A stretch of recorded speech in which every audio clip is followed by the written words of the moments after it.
Welcome to Coochie Conversations, where we give you the real on all things women's health, spirituality, and motherhood. Empowering women to have sovereignty over themselves, we shine light on the disparities that women face daily as divine feminine beings. So steep your favorite tea, roll up your favorite smoke blend, and tune into this week's episode of Coochie Conversations. Peace, y'all. This is your girl, Bianca Pittman, aka Divine Mother, your Coochie Shiro and owner of BU Beauty, giving you a fresh Coochie Conversations episode. Of course, today we have my sidekick, Joanne, in the building, along with two very, very special guests, Tshatiqua and Ashki. And we'll be talking about the wonders of birthing, the perspectives from both sides, male and female. Please introduce yourselves. Thank you so much for being here today. Not sidekick. You're my partner in crime. And every week it is like the ink dries, and I see where you're going with this, and I kind of like it. We love you here. We love you. I'ma be here. All right, it's Joanne the Mirror. Yes, it's me again. I am the manager at BU Beauty. I manage the operations there, but I'm also a brand consultant for brown women, and I hold spaces to create systems and processes and procedures within your business so that everything is fundamental. Thank you for having me again, Bianca. I'm excited. Anytime, all the time, anytime. Ashki, please introduce yourself. Welcome. Peace. I'm Ashki. I don't know what to say. Existentially, I'm Ashki. Right. Yeah. We're so happy to have you here as a male perspective. We haven't had any males on the pod yet. So shout out to you for sharing space with us today. I'm just a humble servant. That's what I. You better be Anchor. Come on.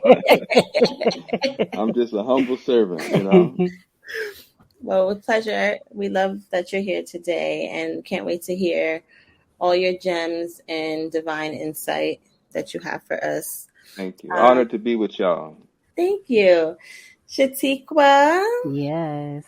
So my name is Tshatiqua Badal, and I am a pioneer for the healing of the trauma or the experience behind abortion.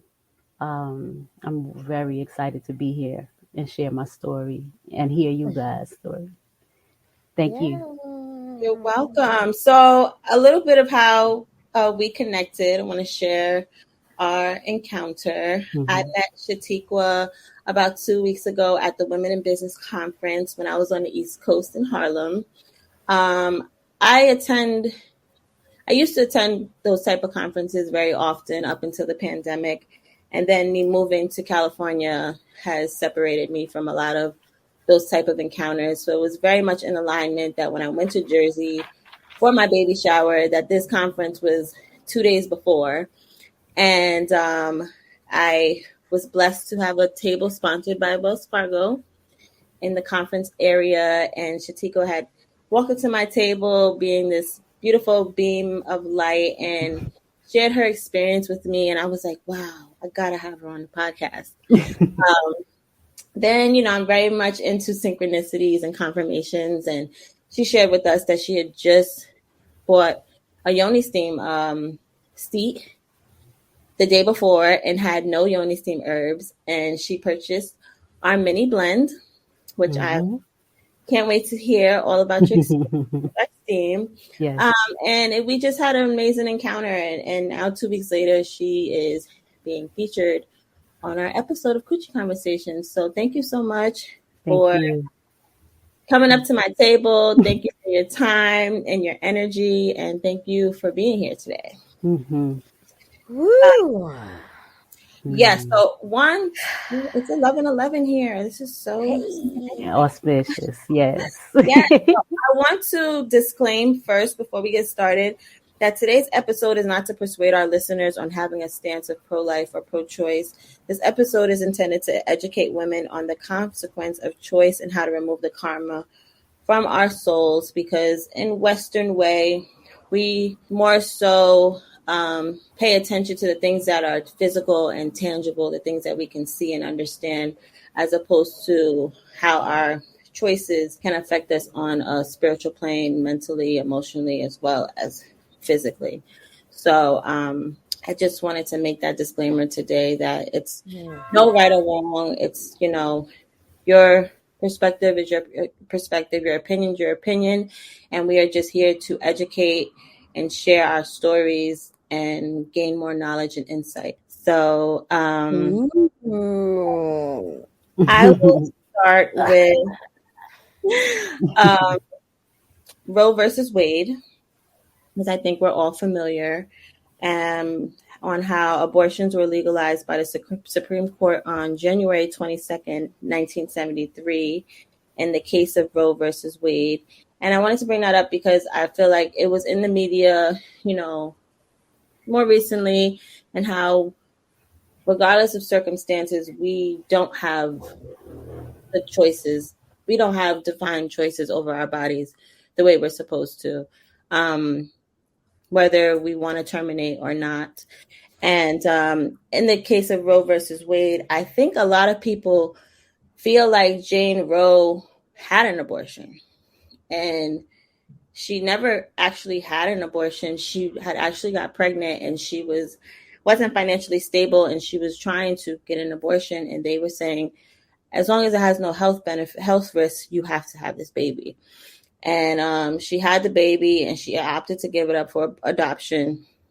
And she felt very much pressured into giving birth to this life that she didn't feel adequate to take care of at the time. And she became a protester in pro-choice. Once she became a saved Christian, she kind of changed her stance on pro-choice and became more on the pro-life side. And she started to rally and protest with the anti-abortioners in regards to feeling that, how precious life really is. And I guess she kind of, took a step back and realized that even though she didn't have an abortion, maybe she would have even kept her baby, or just being happy that she opted to an adoption as opposed to an abortion when she was on the stance of abortion. And it really showed me that, you can change your perspective at any time. Right.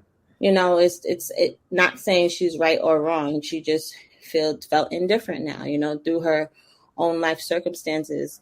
So today I just really wanted to touch on the topic, especially with having a male perspective here, because we don't always think about both sides, even when it comes to our counterparts and, the misconceptions of abortion or the reasons why we have to have abortions. Me, I've never had an abortion. I have been to an abortion clinic as a support system for close friends. I won't say that I'm anti-abortion. It was just for me, because I've always been told that I couldn't have kids, that I felt like if I was to ever get pregnant, which I am 8 months now, it was just divine. So I would always say, if I got pregnant, I would never get an abortion, because I just don't know if it would ever happen again in my circumstances. But do I judge women who've had their own situations? Absolutely not. So, would you guys like to share your experiences? Yeah, I'm going to go first because I have a very strange feeling that I'm going to release it. I'm going to release it today. There are some remnants of it that still exist, even though, we can do all the opimientos we want. We can do all we want, but karmically, maybe there's some of it that I have to release. So I'll go first and say, yes, I have had an abortion. I had one after I was sexually assaulted. I was raped, and I, at the time, I was completely abstinent. I was heavily involved in my church. I was a Sunday school teacher, a youth group leader, a youth pastor, and assistant, which was kind of like an usher, but with more responsibilities. And I was in the thick of, just really, really devoting myself to the body of the church. And I was very, very engulfed in my faith when it happened. and it shook a lot of my personal beliefs about what God, the creator, and spiritually being covered looked like. So after my assault, about 3.5 weeks later, I found out that I was pregnant. And a week after that, I got an abortion. And throughout the whole concept of, me accepting, realizing, the reality, not realizing, but realizing the reality of things, I was just engulfed with shame. I was just engulfed with silence. And just the other day, I was talking to my best friend about it. I was silent in the act, and I was silent in the process. And it wasn't until last June when the conversation of Roe versus Wade became a mainstream media roar. I had to sit with my daughter and sit with my parents, whom I live with, and explain why I was so berate watching TV that day. They couldn't understand why I was so passionate about what I had seen on the TV and on the news and media. And I had to explain to them that years before that conversation, years before that day, I was assaulted, and I was pregnant, and I had an abortion, and it was a silence in the room because my parents are devout Christians. And, my dad went to dad mode. Who is this guy? You recognize him? And I'm like, it really isn't about the individual. It's really about the act for me. And between the time of the conversation last year and the actual assault and the surrendering of the life, I had done different things. I did cord cutting ceremonies. I had prayed, but it's all in silence. I did a yoni egg, and I feel like that the holding in the yoni egg, I think the active act of holding and constricting my pelvic floor, it brought back a lot of the details that I've forgotten. So it had resurfaced some things. So I no longer use things internally, and I know why we do that now. And I started steaming, goddess practices. I'm working on myself mentally and emotionally. It's taken some time, but I feel like today I'm about to release it. I feel like today I can exchange that situation for the reality that I am a divine mother. I'm an amazing mother to my 15-year-old daughter.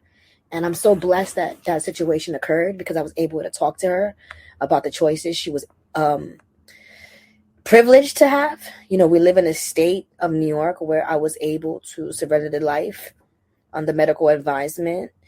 And it's a daily process because seeing the journey that me and my daughter face every day together, it's almost like, is one life less valuable? Are the circumstances the indicator? How come you get to choose your struggle? How come you didn't choose your struggle again and again and again? But I made peace with myself in knowing that my choice is my choice, and surrendering that life is just sparing that life, and all is well. I just had a flashback as well because you mentioned the yoni egg. Was that the black obsidian yoni egg that I had given you? Yes, it was. Yeah. So that's a very powerful stone, and I have my own. I've been sexually assaulted before. However, I didn't result into pregnancy, but I remember wanting to use this yoni egg, and I'm like, I'm going to use this black obsidian yoni egg, this and that. This is before the assault happened. And I literally had a dream that I inserted the yoni egg, and it shocked me throughout my whole entire body to where it woke me up out my sleep. And it was just, I felt like it was telling me that I wasn't ready for the yoni egg. And then 6 months later, I was raped. And I used the yoni egg. And I had a very profound experience with it too, because with the black obsidian yoni egg, it resurfaces the trauma. Yeah, I remember details that I forgot. Yeah. If you're not ready to go through those gates of what happened, then the stone is just not for you at that time. And I realized that it wasn't for me 6 months ago. It was for me for that time.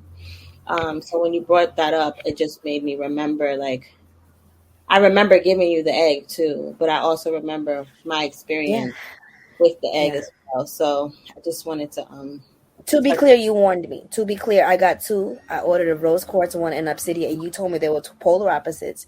And to be clear, it was under your advisement that I was tepid and careful and cautious, and then I did a release before and after. So I do credit you. I always do, but I credit you for giving the post care, because that's just as important as a prescription. Thank you. Because I love the yoni eggs, but the black obsidian one is not something that you use all the time. It's like seasonal, like during the eclipse or something like that. You know, you might use it like twice a year type of thing, for circumstances.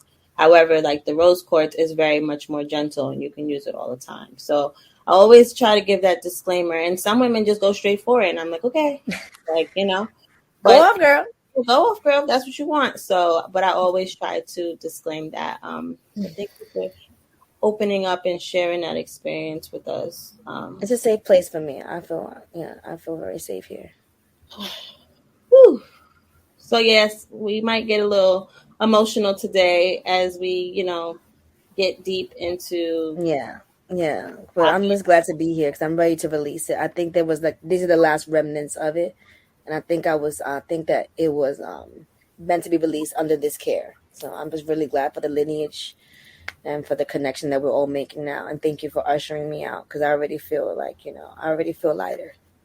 And I do feel that like the misconception sometimes is that like we don't feel shame or we don't feel regret, or it's like, oh, she didn't want or love her babies anyway, that's why she got an abortion. And it's like people don't really take into account the circumstances, like, you know, domestic violence or sex trafficking or financial instability, government policies and things like that come into play when we make these decisions.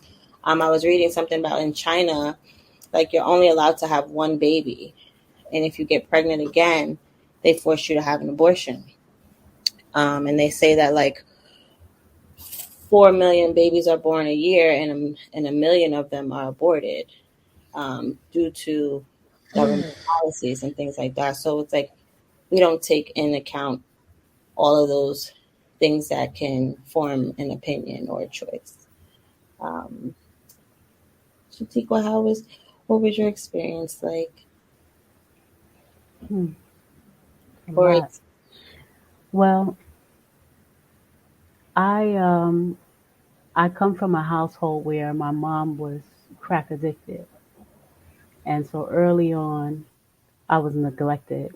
My dad was present for the first couple of years, and then he left. He had to leave my mom because she was out of control, and so in that time frame, you know, he was like my God, right? He was the one who inspired me to do art and do different things that were self-empowering. And then he was like, I gotta go. Are you coming with me or are you staying with your mom? And I'm not your real dad. She told him to say that, you know, it was the death of me. In that death process, I just got quiet, like Joanne said, just silence. And then there was like a little boy who used to run in the neighborhood showing us his penis. I should not have been free to experience things like that. But it gave me a place it was just a curiosity. You know, sex became an early curiosity outside of the trauma and neglect and confusion that I felt. You know, the adults were insane in the 70s. They were literally insane. And so after, you know, my mom, they separated, I went to live with my grandmother, who tried to compensate. She knew what I had, I mean, like harsh neglect. So she tried to cushion me and give me more than I, you know, just, she did the opposite of neglect. That's a thing too. And so as a youngster in high school, not in high school, but in elementary school and then high school, I was this scared, confused child, but sex was available. Sex was something that I sought because I was also molested. So it was a PowerPoint. It was like, oh, I can garner some attention this way. And so I pursued that with the people that lived near where my grandmother was, where she lived. And I got pregnant often, and I aborted often. And it never even occurred to me that I was doing something wrong because I was just addicted to the sex, the feeling of being wanted, the feeling of having that attention, that momentary attention. And the life, that was a non thing. The life, I never considered that. Okay, fast forward to the age of 24. I'm like I'm not gonna toot my horn there, but you learn. the more you, the more you do something, the more you learn. So all right, but I'm at the point at that time that I wanted to have a child. Something in me said I wanted to experience the love of a child, and so I pursued that. I got it. I got what I wanted. Um, and I slowly began to appreciate life.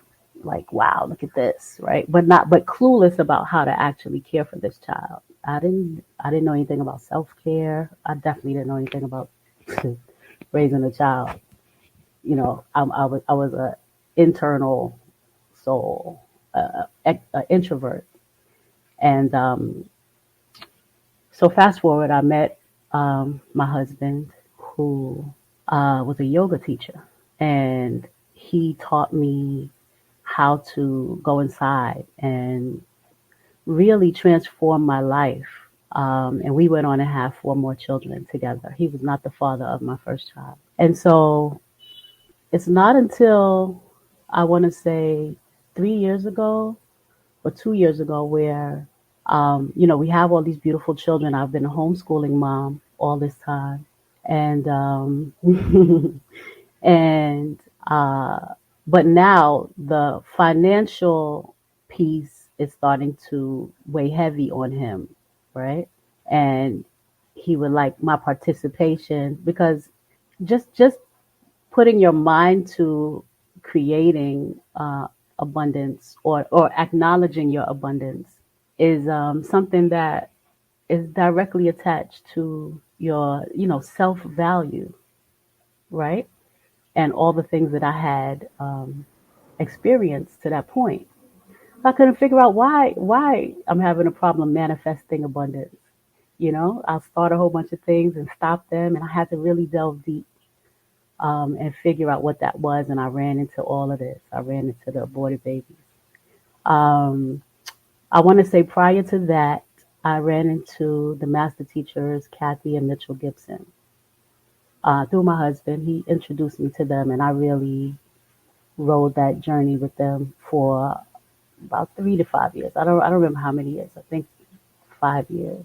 I'm not sure, but they brought up concepts about spiritual life that were so foreign to me. But I'll tell you what the first one was.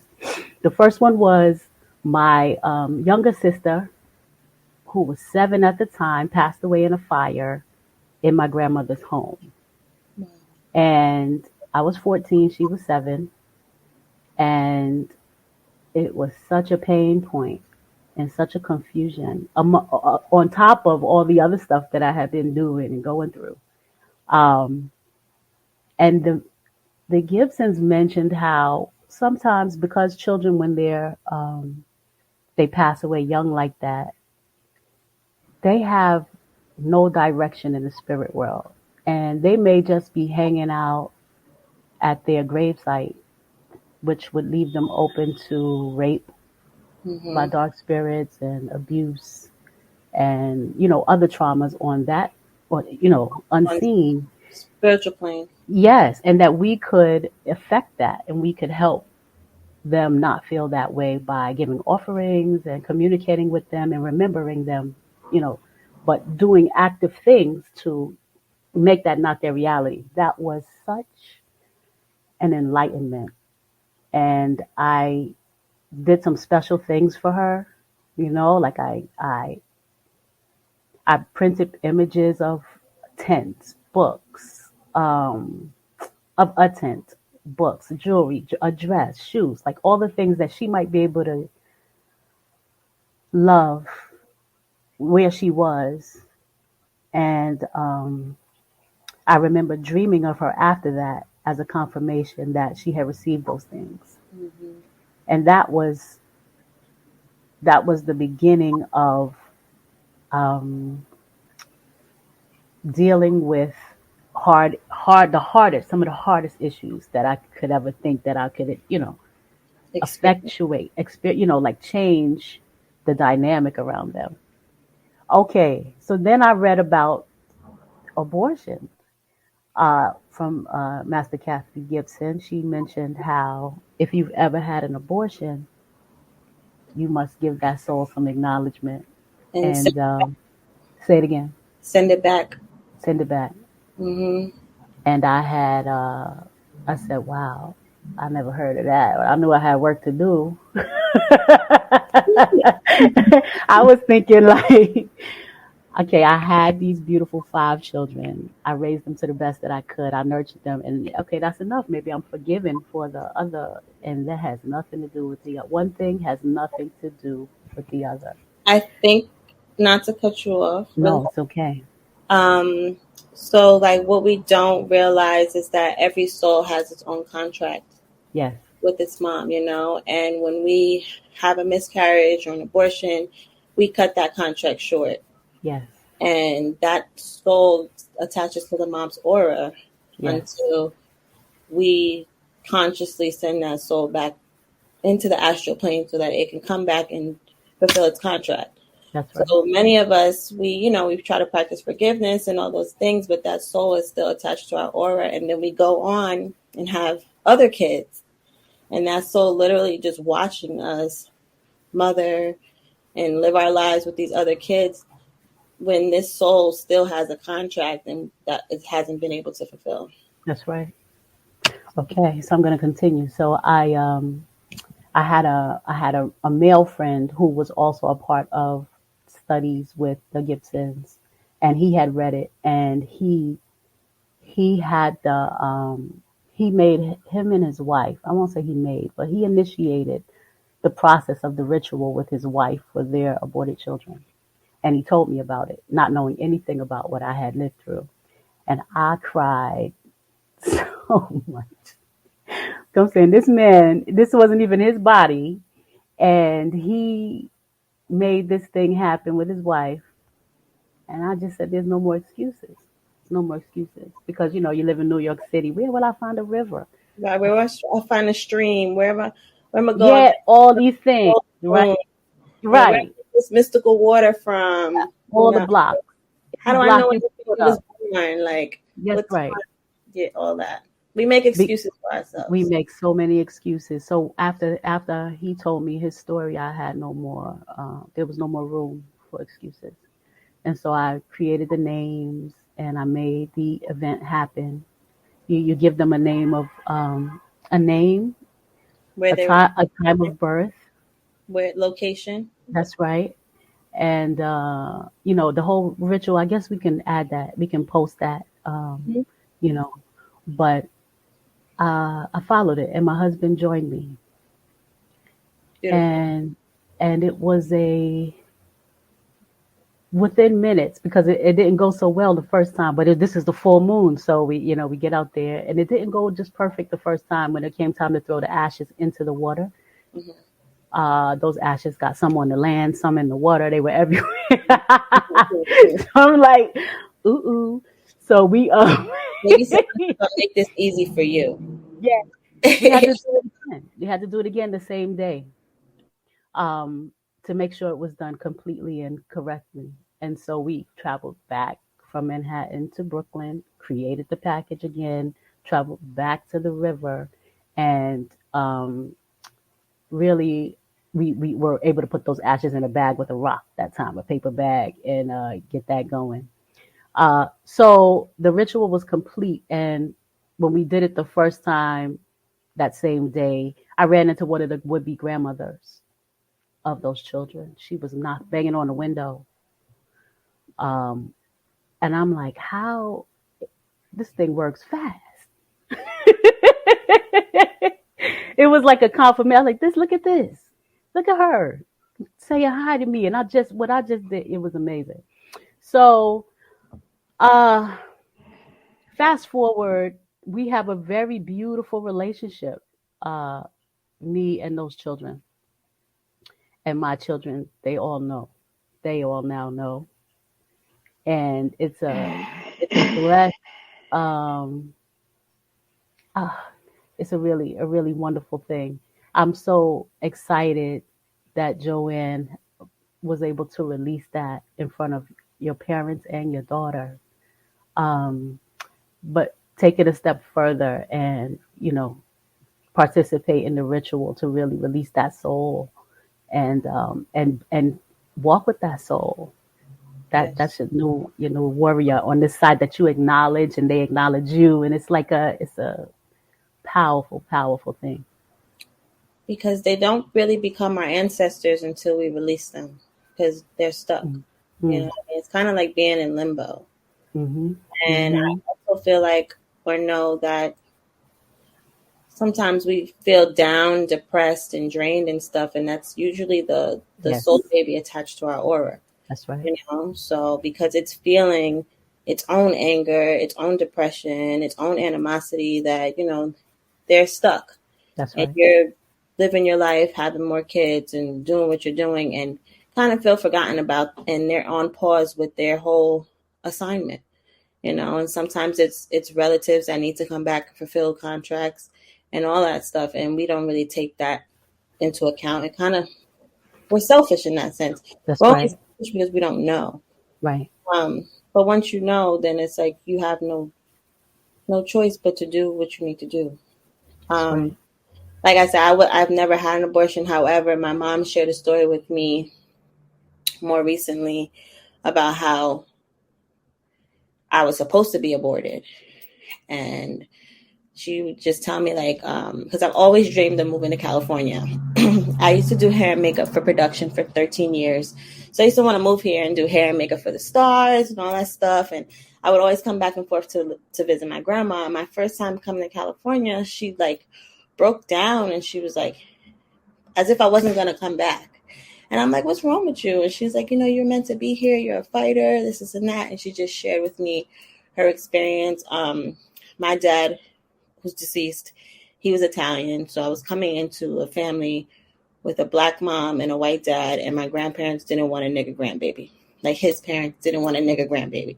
So they would like threaten her with at-home abortions. And like she would come home and it'd be like a hanger on the table. And it's like, oh, we're going to give you an abortion today type of thing. So she was also, in the 80s, she was in the drug life and stuff like that. She was doing drugs. She was like, when I found out I was pregnant, I stopped doing drugs. But then when I realized I was going to get an abortion, I just continued. And I didn't really know how you would come out, if you would have birth defects or what have you. And she had ran into a shoplifting altercation with the cops. And they were about to let her go. And she kept saying, I have a procedure tomorrow. I have a procedure tomorrow. And they were like, well, what's the procedure? And she's like, I have to get this abortion. And they arrested her. Like they were about to let her go until she said that she was about to get this abortion. And she was locked up for maybe like 4 months, to where she couldn't even terminate the pregnancy even anymore if she wanted to, because she was too far along. So she always just tells me how strong I am, how I'm meant to be here, how, and then it's a shame and a guilt that she has sometimes, because she's like, you doing such amazing things with women, you're helping them with their wombs, and just to think that at some point I may have cut that short for you, so like I said, I've never had an abortion, but I've almost been a circumstance of abortion, so I definitely understand. That's incredible. I want Brother Ashki to chime in, because Yes. he's I'm sure his mom will come up, which I love. Man, y'all got me in my feelings, as they say over here, man.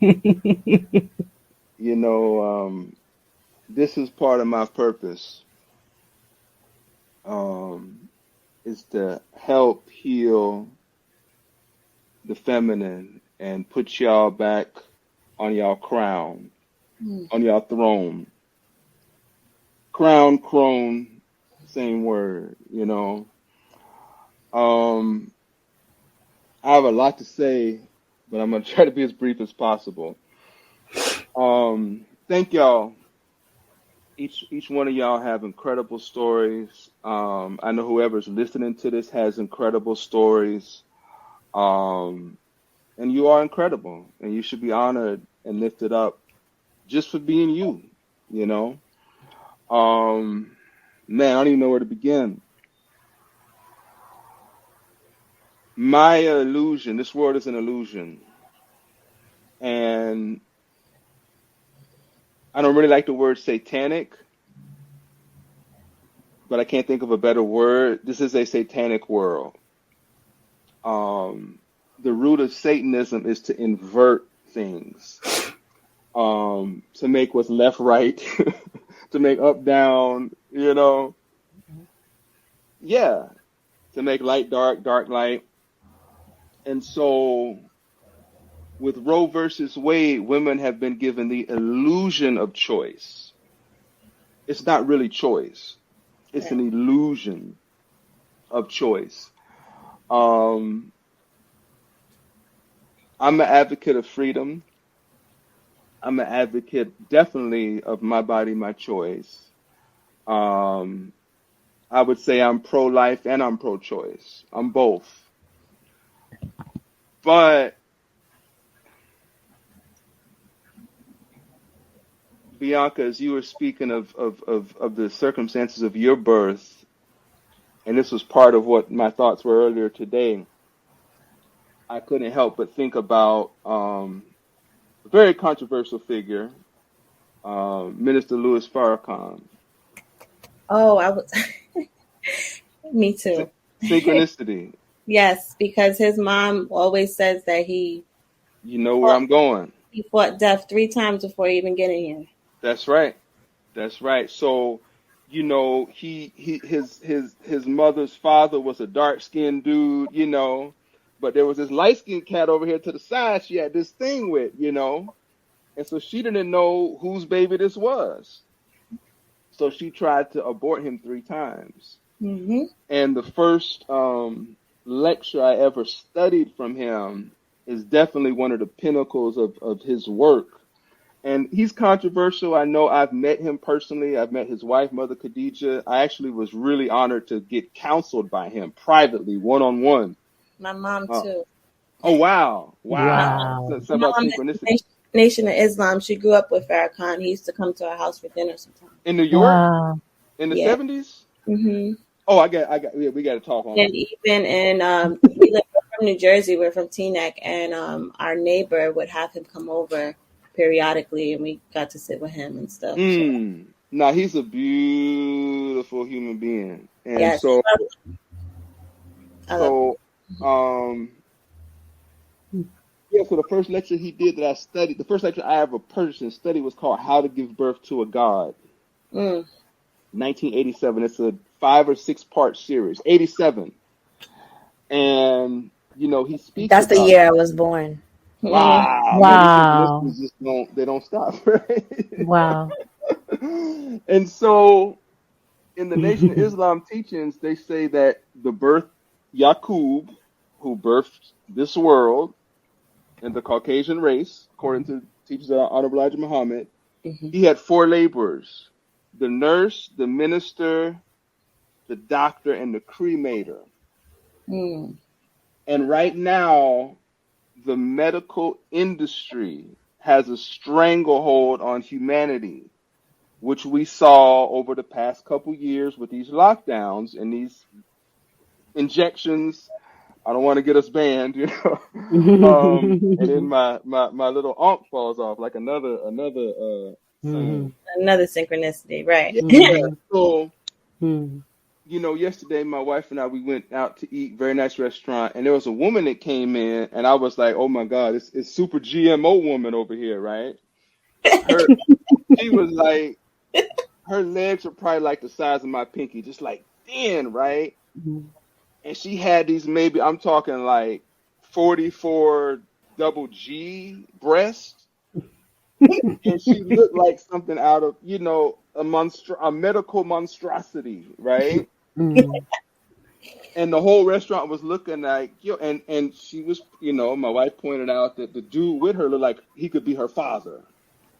You know, he probably paid for it, and I'm sure, in a few years will be upgrading to a younger model. You know what I mean? Right. But everything now is gone through the medical industry.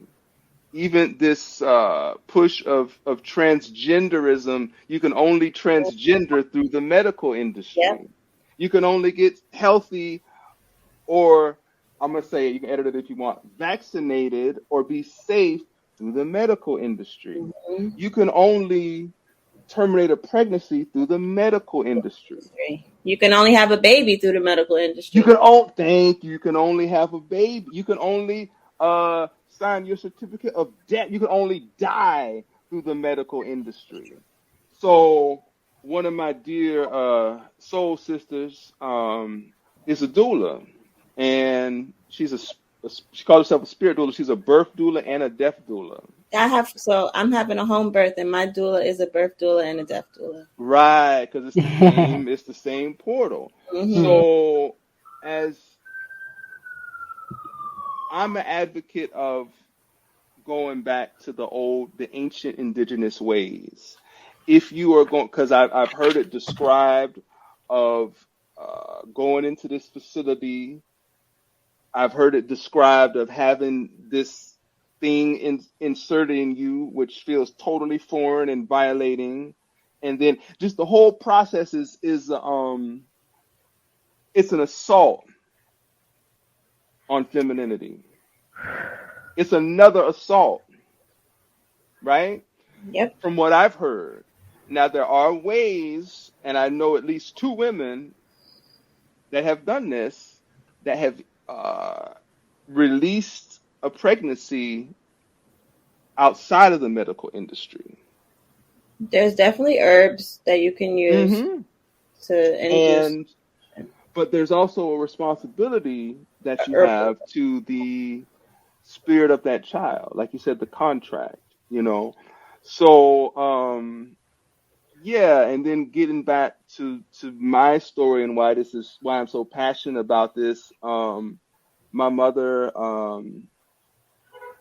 grew up um, in a incestual type of situation with my grandfather, and so I was born with kind of a predisposition, as I would say you were, Bianca, to be doing this work with healing the yoni and coochie conversations through what was going on when you were in the womb. Mm-hmm. With me, what was going on in my mother's womb, I was predisposed to have this strong passion for the feminine, and almost this worship, this natural worship of the feminine, which has got me in a whole lot of trouble growing up, because I had to learn, what I mean.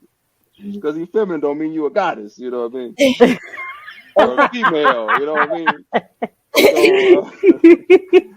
So, yeah, that's what I'm an advocate for, is returning to the old way and the consecration of our genitals, the consecration of our sexuality. Taking Tshatiqua and I, there's one episode out of this was called Our Dirty Secret Place, where we talk about these things, and moving our sexuality from a dirty secret place to an open sacred place. And it's needed. I mean, all you got to do, this thing on social media I saw today on a few people's things, was these sisters at the point of Yeah. no return, I guess, in Ghana, Right. Mm-hmm. and they twerking for the ancestors, right? Right. Right.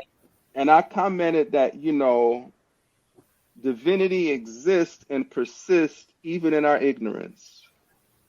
Yeah, because when we look at twerking on this side of things, we think it's like, oh, they're promiscuous, whatever. But on the other side of things, if you're really tapped into your sacral chakra, you're moving that energy. Hey, it could be the greatest, and that's probably not their mindset, but right? They don't know, spirit but knows. Spirit knows. And it's exactly. like that might be the greatest thing that ever happened to them was Exactly. to have four sisters circulate their yoni energy on their behalf. Mm-hmm. Yes. Who's to say? It's all creative energy, you know what I would like to connect that to trees. For real. Trees are not often given the high state that they deserve and what they love more when you work with them. Sometimes you talk to them if you're going to break off. I broke off some pine cones the other day, but I had to request it. I asked the question and I get an answer. And this tree said, well, if you can get it off, then take it off. Right? Because it was, and I was laughing because people don't realize if you shake the tree, you hold those leaves, the tree is the most happiest tree it could Even be. if you hug a tree. That's right. But it's more important to touch the leaves because that's where the water content is housed the most, in the leaves that we can access. So yeah, hugging a tree is one thing, but accessing those leaves and shaking that tree, they're so happy.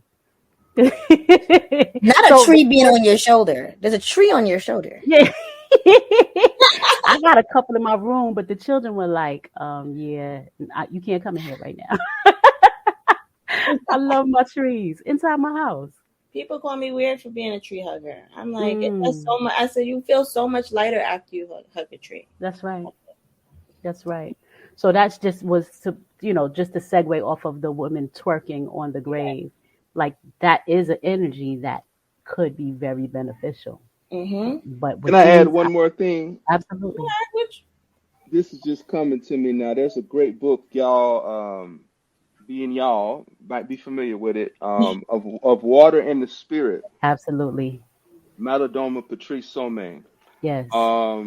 His wife, Sombufu Somé, deals with grief ceremonies for women. I haven't read her works, but just knowing Malidoma, I respect her. But in this book of Water and the Spirit, it's I think maybe one of the only books that deals with an initiatory process of an African shaman. And in his tribe, which is the Dagara tribe, when a woman was with child, the shaman or shamaness would put her in trance, and they would ask the child, who are you? What ancestor are you? Why have you come back? What is your name? What is your purpose? They would get the entire biography of this soul before the soul was born. And thus Malidoma was named Malidoma, whose name meant he who makes friends with the enemy, because he knew he had to be the bridge to make friends with the white world, the European colonizers that were taking over his village in Burkina Faso, I believe. And so these are some of the ancient future ways, indigenous ways that we have to return to, is to really have a respect for this soul. And he was actually the reincarnation of his grandfather, who was like the greatest magician the village had ever known. So, a lot of this wisdom is present. It's returning to us. But, we have to link up in situations like this so we can know, oh, this one has that and this one has this, and we can utilize this person for this, and we can, because we got to change this whole dynamic that's out here, because it ain't working. It ain't working for nobody. Right. Elijah Muhammad says it's going to be 100% dissatisfaction. Nobody's satisfied in this thing. Nobody. So we're the ones that have to really rebirth something new, And so with that, I'll Pass the mic. I feel like with me being with child, when I found out I was pregnant, like I've always said that if I didn't get pregnant by the time I was 34, then I was like, all right, I'm just here to help other women get pregnant. And I was okay with that. I just felt like I've called myself Divine Mother because I've helped other women get pregnant, but now the name resonates even more because I am pregnant. And this is a divine experience. And I got pregnant 3 days before my 34th birthday. I always said that I wanted a Leo baby because I'm as a Sagittarius, my mom's a Leo, and we just have a really great connection. She's like my best friend. And I thought 7 was a girl for like ever until 3 days before his gender reveal. I realized he's been telling me he was a boy this whole time. But he's a Leo. He's supposed to be born August 19th, which is Leo season. And I'm naming him 7 for a few different reasons. 2023 energetically number 7. That's right. My partner's life path number is 7. I'm a daughter of Yamaya. Her number is 7. And he was originally supposed to be due in July, which is the 7th month. So as much as I didn't feel ready to have a child, I just know that he's supposed to be here. And that he's going to do some great things. I already know that I have a lot of spiritual gifts, but like people always tell me how powerful he is. Like here and like he needed to come through a portal that can nurture his gifts. So I'm honored. Don't let me forget to share either online or offline what I got this, because everything you saying is like confirmation of this this practice I've got. So and this just like came through this morning. So if it's online or offline, we I got to definitely share that. Yeah, you can share it. It's fine. And I thank you. I thank him. Thank all of y'all. Yes. A beautiful conversation. Probably our best podcast conversation so far. Just being able to. We don't do nothing but the best, For real. Like go hard or go home. Right. And we are all meant to be here. I really believe that, the circumstances of our lives is all in the grand conspiracy of alignment. Every challenge, every success, every failure, we can call it that, but it's all in divine it's all a divine circulation for us to like get to this place where we're able to usher people in and out of the phases we've already mastered. That's right. So I'm just thankful for everybody here for sharing their gifts and just even the things unsaid. It was said energetically. It's going to resonate with who it resonates for. Some things don't have to be verbalized, but I feel a palpable energy on this broadcast because I know that people are going to release from shame and they're going to be free from the decision if they did, for whatever reason, abort a life, because there's no good reason for an abortion. There's no bad reason for an abortion. Your decision is your decision. Right. And abortion is a fancy word for premature ending of a life. Yes. I want to encourage people to watch my video of my story on Tshatiqua.com. It's called Motherhood Saved Me. And the first slide is called Releasing Shame. The first slide is shame. I mean, you guys are going to be amazed when you see. But we'll talk about that later. You guys need to see. I feel like we gotta watch it and have another episode. We're gonna have to have you on again. All right. It's gonna make it. Yeah, I want you to catch the after effects because I might be on the floor. You're gonna need to. Yeah, usually that happens. Anybody that has watched it, they've reached back at me for that support of that final release of whatever it has been, and I love that. I love that. It really does the acupuncture on your soul for whatever your situation is. Yeah. Right. Because everybody's shame is not the same. That's right. That's right. this is why I wanted to have Coochie Conversations, because I like to break the stigma of shame and guilt, especially when it comes to our womb chakra, our sacral chakra, and how sexual we are as women. It's like, why does everything have to be so taboo or shameful? You know, it's very patriarchal for us to always have to live in shame. Not, Yes. you know, Yes. live in our feminine energy. Yes. You know, unapologetically. Yes. So this is the premise of Coochie Conversations. Thank you so much for having this forum. This is fantastic. People don't want to talk This is about very, very this powerful. And I'm platform. glad that we're leaving everybody with resources. So if you look in the info of this episode, we're going to leave some publications that our guests have, you know, been featured on. We're going to release the link for the video that Tshatiqua had recorded. We're going to give you guys some reading material. You know, if you further want assistance, you can always get on the Facebook group. You know, me and Bianca are online. We're there for you, and we're ready to support you. Absolutely. And, you know, I always try to end our segments with an affirmation of some sort. And today I want to leave us with the Ho'oponopono prayer. Which is Hold on. I'm a Ho'oponopono nigga, you know what I mean? Then you gotta pray us out. Hawaii is my spot. I was born in Monterey, California, king of the mountain. But then I was only there 6 months before I went to Hawaii. And I've had so many experiences in Hawaii. I've connected with King Kamehameha and his consort, who really had the magic. There's a great book called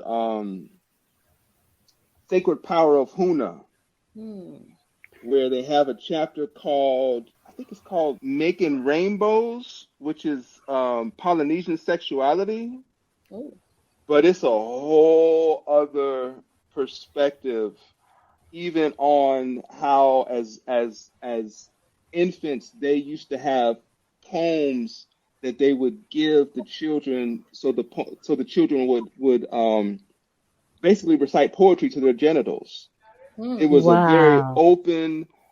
Even the hula was, you know, they said there were these women that would just go around from the islands and then just bless the people sexually.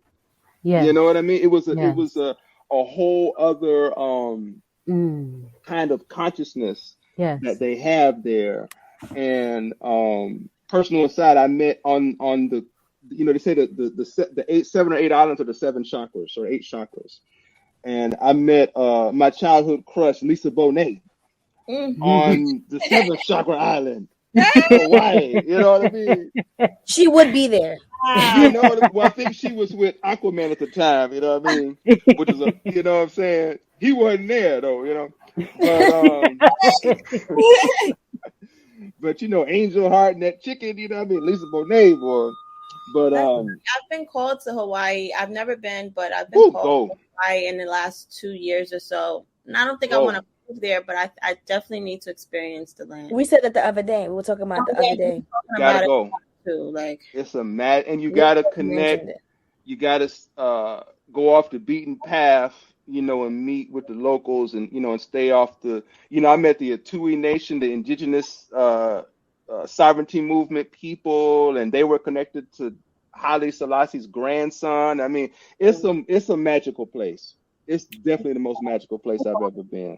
So forgive me for that interruption, but like these synchronicities are just too much. Interruption. That was important. Ho'oponopono. Yes. Then you have to say it then. Now you gotta pray us out.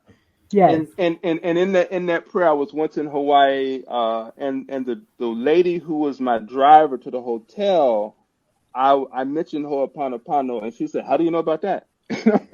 And I'm like, I'm the Ho'oponopono man, you know. She pronounced it Pano. And basically, the 2 panos are actually giving it more power. So you can be like Ho'oponopono, you know, really want to give it power.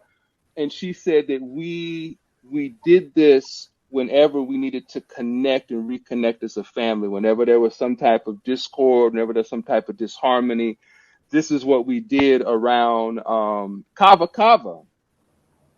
And on the Big Island of Hawaii, there's a kava bar, and they have this this song, at the kava bar, we all family. We raise a cup and we're adi, you know. And they actually have a mana deck, a mana you can look, I'm sure it's on Amazon, a mana tarot deck with Hawaiian deities that I purchased at that kava bar, you know. But Ho'oponopono on the kind of the Cliff Note version is distilled down to 4 phrases. Mm-hmm. And it's been a while, but it's just, I love you, please forgive me, I'm sorry, thank you. And there was a doctor, I think his name was Len Horowitz or something like that, and he was a psychologist, and he treated this whole ward of criminally insane people by doing this practice, and healed the whole ward. I love you, I'm sorry, please forgive me, thank you. Yeah, so it's like repentance, forgiveness, gratitude, and love. Yes, indeed. Yes, indeed. Yes, indeed. And that's why aloha literally means love. So chant it a couple of times, Ashki. Let's hear you. So it's, you start with I'm sorry, because you got to repent. Mm-hmm. So I'm sorry, please forgive me, thank you, I love you. Mm-hmm. We can hold our wombs, because whether we had an abortion or trauma there, or you know, you might and fellas, right, grab your, you know, hey, we need to hit, you know, yes, ladies, yes, you know, yes. grab yours, fellas, grab yours. We, yes, you know, for real. absolutely. We got a lot of Ho'oponopono to do, in brothers. you know what? For real. I love this so much. Grab your package and get some healing. Pano. Let's go. Pano. Draw them holes. I know. So we'll say, touch ourselves, say, I'm sorry, please forgive me, thank you, I love you. I'm sorry. Please forgive me. Thank you. Thank you. I love you. I love you. I love you. Pamno, pamno. Pamno, pamno. Pano. Hoa pamno, pamno. Hoa pamno, pamno. Hoa pamno, pamno. Mm-hmm. That had a sweetness to it. Oh my God. So I hope that everyone enjoyed this conversation today. It was very synchronistic, very powerful and insightful. I hope all of our listeners got something from today, whether it was just releasing or education or some type of healing. Thank you all for tuning in to this week's episode of Coochie Conversations. And I love you guys, and we will see you next week. Love you. Love you. Thank you.